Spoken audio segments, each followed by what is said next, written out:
Ah, yan, LRT. Yan, so Obrero Public Market. Masarap din dyan. Masarap ulam mga dyan eh. Mga ulam dyan. Lawid lang ako, sorry. Pasok tayo sa Obrero.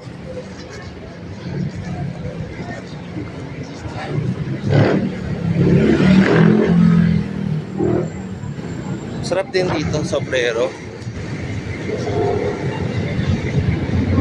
Nasaan na yun? Halang. Dito yung palabok eh. Saglit lang. Palabok. Yan. Gusto mo na mga pantuhog, pang barbecue, nandito. Hindi yung karne ha. Ito, yung palabok. Sarap dito. Yan o. Palabok. Halang. Puro ulam na, tas puro isda. Halang ha. Meron ako yung nahanap na isda, yung Imelda. Imelda masarap. Dati nung 90s, punong-puno dyan. Puro karne.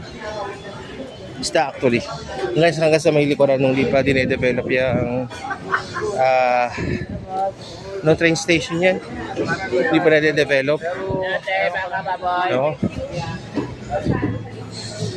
Yan. Puro panggoto. Kala, nahihiya na ako eh.